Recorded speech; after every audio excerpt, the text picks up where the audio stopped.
My friends, Eric Andreas, YourGuitarSage here, along with Robbie Calvo. Robbie, welcome, buddy. How you doing? I'm doing great, thank you. Yeah. Glad to be here. So glad that you're here.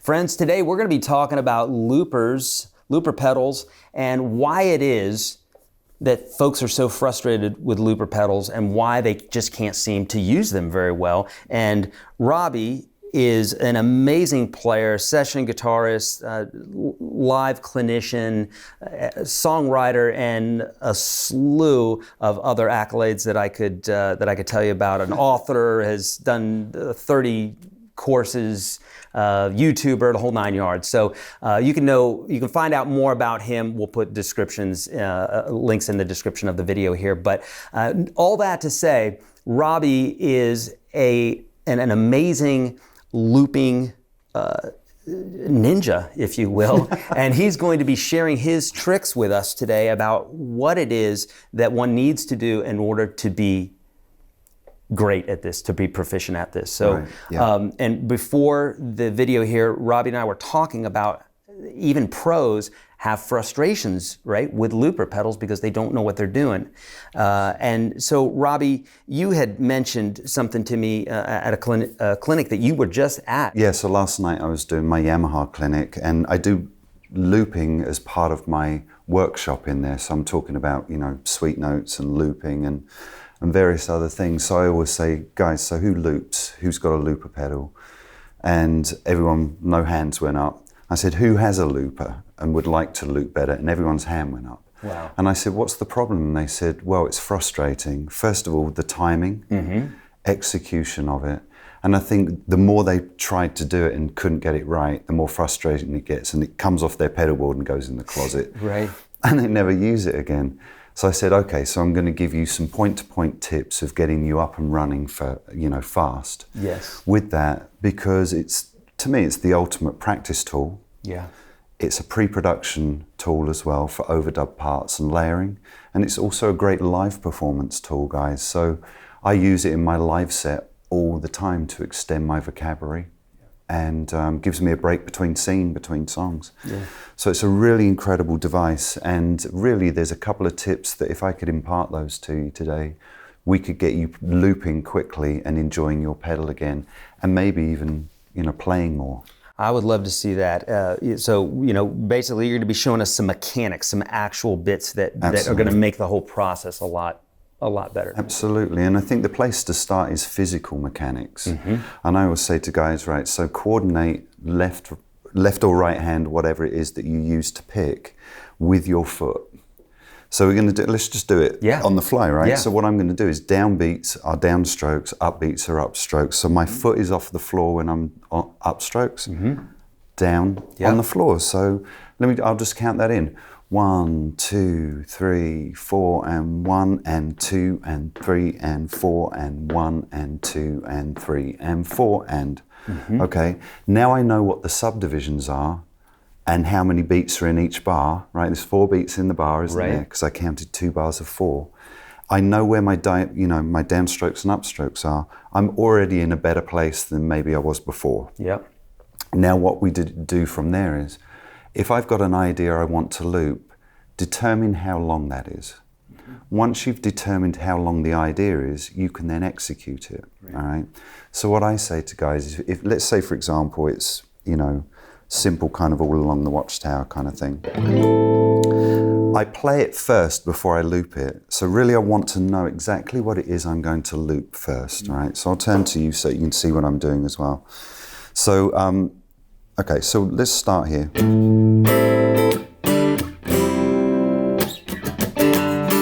1, 2, 1, 2, 1, 2, 1, 2, 1, 2, 1, 2, 1, 2, 1, 2. All right, so we've got 2 beats on each chord, haven't we? So that's going to be 2 bars long, okay? 2 measures long of music. So now I know that. I've also got a feel for the tempo, don't I? Because I've just played it. Right.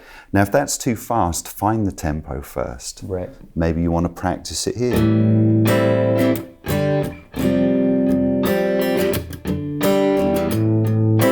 That's a little slow for me. So 1, 2, 1, 2, 1, 2, 1, 2. Now I know that, I'm ready, or I'm in a position to start looping and recording. Right. And what I find a lot of guys have problems with is they've got to play and initiate the pedal. They're not used to clicking the pedal on and playing.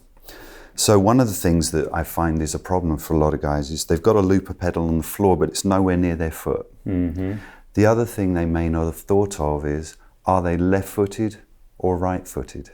Now we all know if we're right or left-handed, correct? I'm left-footed because when I played football and soccer in England, I was on the left field and I would kick with my left foot, but I'm right-handed. Interesting, yeah. So my looper on the Helix, it's great. Unfortunately, the volume pedal is on the other side, so it's weird for me doing this. And my looper is on the left, and I have that issue too. So it's like I've had to get used to it, but not as well as if it was with my right foot. Yeah. Absolutely. It would be great if these devices allowed you to designate which switch on the board would do that. Yeah. But they don't. So anyway, I'm lucky I've got mine on the left-hand side. So guys, if you're right-footed, orient your pedal near your right foot. If you're standing with your board here, have it here, but you want it at the end of your signal chain. Yeah. So it might be on this side and you have to just route everything to that being the last pedal. Right, yeah. But very important that you've got that, because if my foot, you can see near my board here, my pedal's here, right? It's my initiation pedal. So I tap my foot near my pedal and I keep tapping. Right, so I know what my initiation in and out points are. Yeah, they're in time, aren't they? Yeah, you could hear that. Yep. So now we're in a position to have my foot's orientated correctly. I know what I'm doing with my right and left hand chordally, and I know the tempo and the chords and the length that I'm going to be looping. Yes. All right. So why don't I initiate that, and I'll set up. I'll make it exaggerated. Yeah, sure. I'll exaggerate what I'm going to do, count in, initiate it, and I'll let it run, guys. Once I've clicked it again, we'll listen back and see if it's a clean loop. Yeah. All right. So let's do that, and then we'll get you to do that too, right? Yeah, we'll love it. We'll love it. Okay, so what I've got, guys, another thing that I really like to do is put a scratch track down, but what I'm going to do is I'm going to loop it without that first, and then I'm going to show you another tip that might help you. Nice. Okay, so let's do this cold and then we'll go back to that one, right? So 1, 2, 3, 4. 1, 2, 3, 4.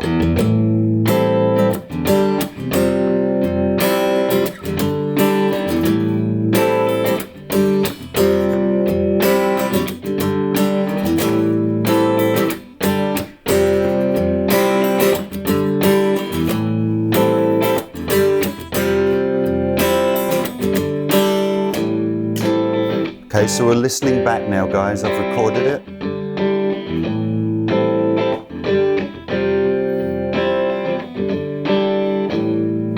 Okay, nice and clean. Okay, it doesn't feel like it went out of time or anything else. So that's a nice clean loop. Now that's really difficult for a lot of guys, right? Because maybe timing's one of those things. Your timing might also go off while you're playing. Yeah. And also if you're not used to using your foot to initiate a pedal in time, that's where things can get kind of janky. Yeah, slowing down at the end of the loop or speeding up, and then now all of a sudden you have this hiccup, right? And I also see people going, oh, I've got to initiate the pedal, and they get kind of scared. You know, that panic kind of thing sets in. So you want to get in a really comfortable position, know that no one's witnessing you. Yeah. Right, this is you learning how to be better. So don't be scared to learn how to be better. I love that, yes. Does that make sense? Indeed. So do you want to do it like that cold, or do you want me to show you the scratch thing? Actually, show me the scratch thing, because I'm really interested in that. Because normally I would do it the way you just did it. Okay. So I'm interested to see this. Okay, so what I've said to a lot of guys, because you haven't got anything in here to listen to, tempo-wise, or anything inspirational to play to, it's very cold, very clinical, and you don't know whether you're playing well. So what I say is, what you could do is you don't have to think about the chords, you don't have to play changes. All we're going to do is we're going to record into our looper a rhythm scratch. Now we've all heard this kind of scratch on the guitar, right? So what we're going to do is, and guys, if you want to, do this in real time with me. Rest your hand on the strings. You're not pushing down, you're just muting the strings. Turn it down your guitar about halfway, because we don't want it to be full volume, okay? And what we're going to do is we're going to just play a 2-bar scratch that I'll play twice. All right, you heard me record my loop twice, didn't you? So what we're going to do is 4 bars of the scratch. So 1, 2, 3, 4. 2, 3, 4. 1, 2, 3, 4. 1, 2, 3, 4. 1, 2, 3, 4. 1, 2, 3, 4. 1, 2, 3, 4. 1, 2, 3, 4.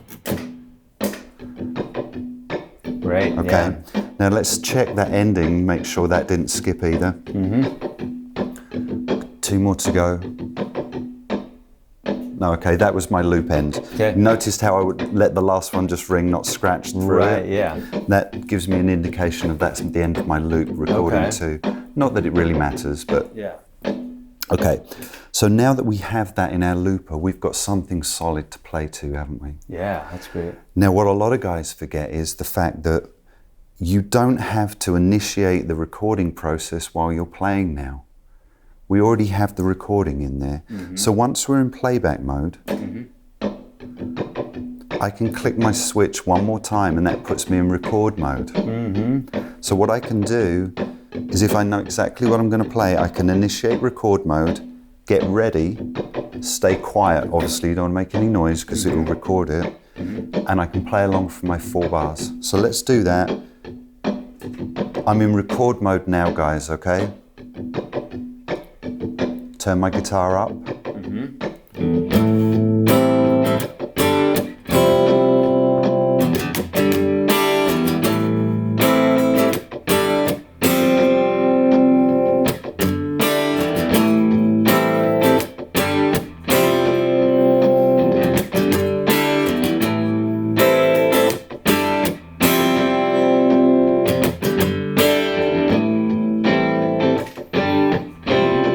I didn't even have to initiate the out process because I've already recorded my loop and it will automatically go back to the beginning. Now, do all loopers do that? Yes. Okay. So what you have to know is you have to know how long you're going to record.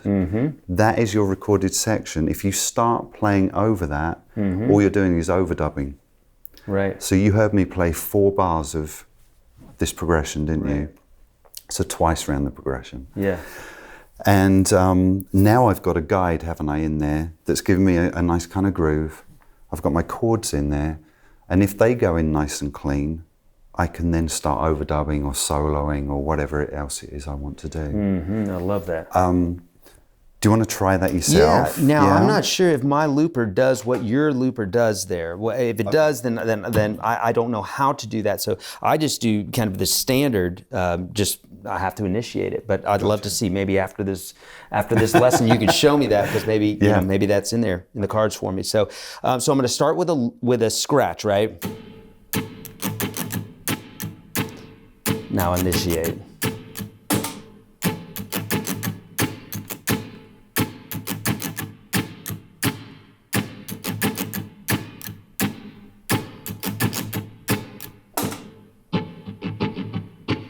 Great, Now that's we've got solid. our scratch. Yeah.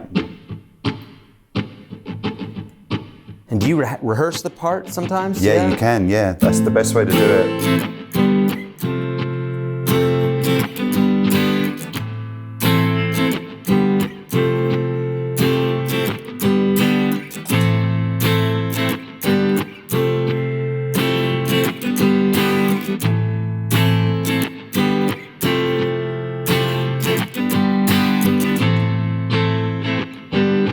So guys, always check back your loop, right? So we're going to listen through.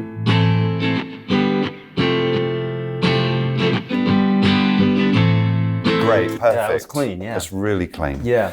So getting the scratch in there, did you find that easier to loop with that there? For sure. I know that a lot of guys in town here will use, when they're listening to like a scratch or something, they'll usually have something that has lots of subdivisions of a beat, because instead of just click, click, click, if you have ticka, ticka, ticka, ticka, tick, you're hearing all those subdivisions, which would help, of course, with hearing where you're at. Well, both of us were playing syncopated rhythm guitar parts. We weren't playing on the beat, you know, we played nice kind of skips and syncopations. Yeah. Which, you know, helps you as a rhythm player because you decide where you place your chords, right? And I think I was placing mine perhaps a little behind the beat, whereas you're placing them more on the beat. Yes. That's a stylistic thing too, guys. What you got to remember is if you're in time, sometimes you're on top of the beat, sometimes you're in front, sometimes you're in behind. And that's a feel thing. There's nothing wrong with that, right? Yeah. That's a good thing to have feel. So now we've got this recording in here, we're good to go. We've probably got a practice routine for overdub guitar parts, lead guitar parts, right?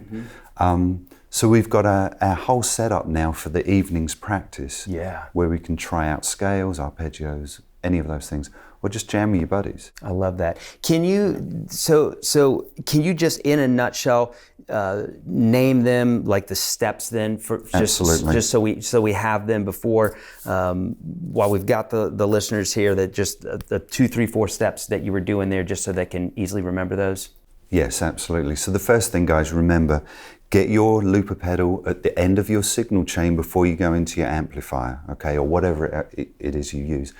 Because the other pedals are going to make the audio playback different if you initiate those after you've recorded. So make sure it's at the end. Orient it near your foot. If you're left-footed, near your left foot. Right-footed, near the right, okay? Now, once you have that, figure out what it is you're going to play. So it could be a 2-chord vamp, all right?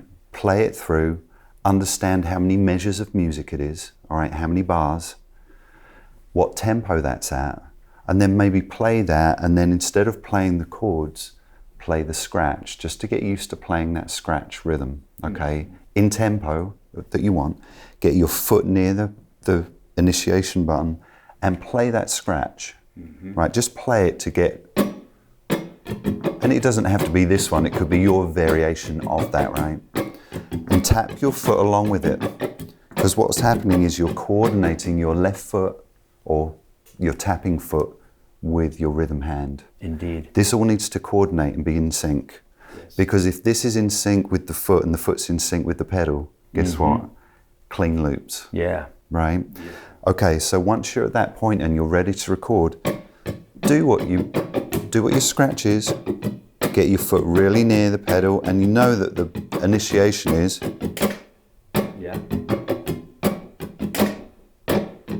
right? Yeah. So what you want to be able to do is initiate your in point and your out point. Yeah. If you don't want it to keep looping with it in record, just click it one more time. It will keep playing back, and then you can rehearse your guitar part. Beautiful. Once you're ready to do that, you can play along with that scratch. Yeah. And then initiate while you're playing. Does that make sense? Yeah. Instead of going, okay, hit the pedal and start playing. Right. No, let it loop and then drop in. Okay. Remember, guys, if you record, they say, hey, we're going to drop you in here. That's kind of what you're doing. You're dropping yourself in. You don't want to start recording then. You're just, it's catching a moment as opposed to, okay, start recording now, because it takes a little, it's almost like running. You know, if you're going to start running, you know, relay race or something like that, they run with that person to catch that relay, as opposed to just, I'm going to start running now. That's the smooth transition, isn't it? Okay. So guys, if you can just remember those key points, maybe write them down if you want to, or reference the video again, watch it a couple of times if you're, you know, unsure, and then do that in real time with us. Stop the video, try the scratch. Was that what we should be doing? Once you've got those things there, I think you're in a good place to start practicing looping. Now that you've got some tips, doesn't mean that you're looping immediately great, but you've got the tools to get you there. Beautiful. So keep practicing. You will get there, trust me. I love that. Yeah. Robbie, thank you so much for showing us this. My now, pleasure. I've seen what you do with a Fraser, so would you mind if we end up doing another video where you show us the kind of the intricacies, like the way you arrange and all that stuff, because that would be amazing. So maybe we'll do that. In fact, I'm saying, if you're saying yes, we are going to do that. Absolutely, okay? Of course. And I tell you what, we'll put that on your channel. We'll put the link to Robbie's channel below. Check Robbie's stuff out, but we'll put a link for this next one that we do then, and we'll do I'd like to get more into your arranging and all that and let folks see what you're doing there. Would love to do it. It'd be a pleasure. Yeah. Thank you. All right. Thanks so much. Thank you so much, Robbie. You're welcome. All right. Check out the links below there, my friends, if you want to see this next part when we drop that. All right. And check out Robbie Calvo's stuff here on YouTube. Thank you. Thank you.